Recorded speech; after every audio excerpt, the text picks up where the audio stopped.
После 10 години работејќи ја мојата професија, имам сватено дека за да се развие бар културата во Македонија, треба многу да се работи на тоа.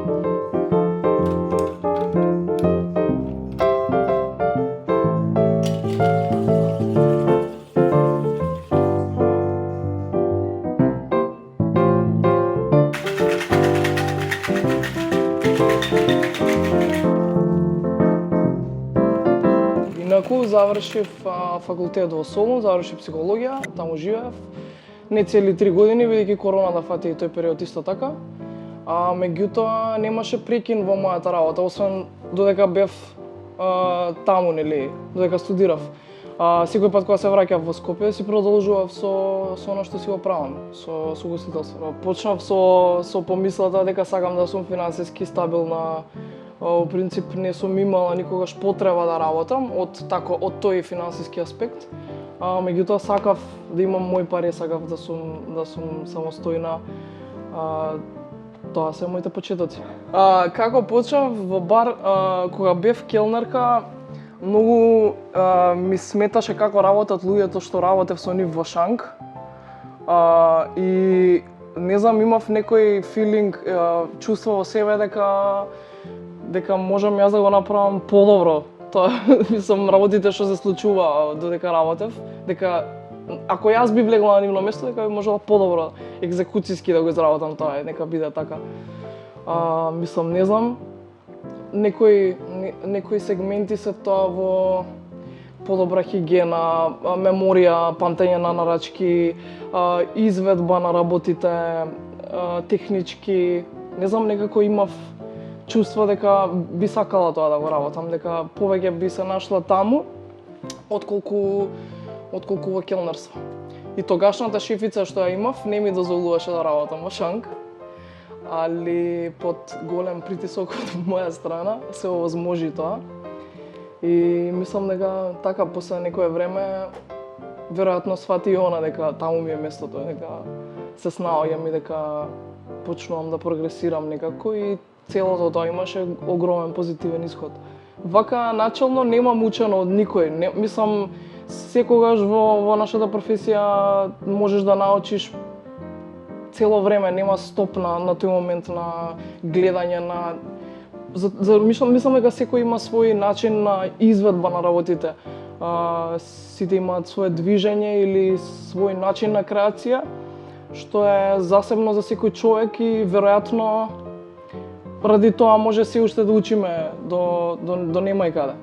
Али вака, ако зборувам за себе, не знам, мислам дека природно со текот на годините, како што сум растела јас како човек, така сум растела заедно со мојата професија.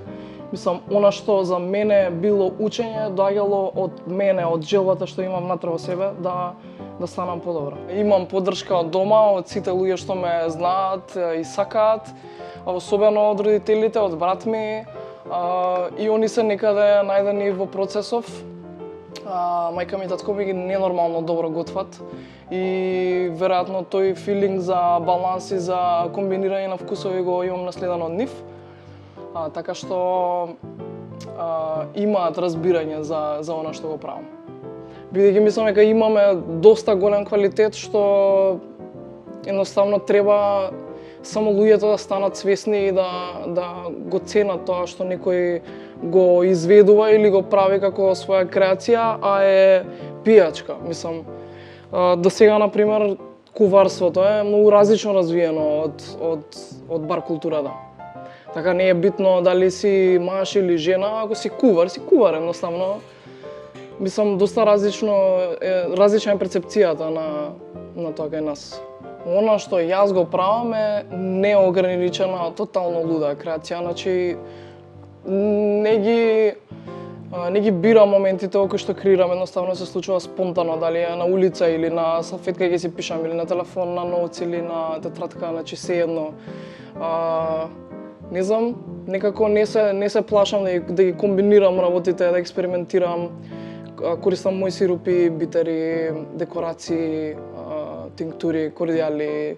Се гледам да си правам сама. Мислам дека и би требало да ја поттик тоа да почнат и другите бармени или барови или како и да е да креираат сами со своји продукти, зашто мислам дека тука е кечот што треба да се смени моментот на квалитетот. Мислам дека многу пак поквалитетни би биле продуктите ако секој си користи своји состојки. Па пијат луѓето доста коктели, меѓутоа ретки се местата, баровите, не баровите, би рекла луѓето што креираат квалитетна пијачка. А исто така и ретки се луѓето што знаат да препознаат квалитет кај нас. Не сум човек што сака да се експозира, што би кажала дека сум била на светско, дека сум земала трето место на светско. А и реално не мислам дека постои прво или второ или трето место у свет, тоа едноставно е. Ама дека е успех за нашата држава, дека стигнала до трето место на светско, тоа секако. Особено дека жена стигнала до таму, тоа е најбоље. Во Скопје сме прилично мала бројка жени што работиме по ЗД бар, може 4-5 девојки, не знам точната бројка. И секако дека има стигматизирани реченици или случаи што се случиле, меѓутоа вака генерално мислам дека полека почнува да се прифаќа тој момент дека може жена да работи по ЗД бар.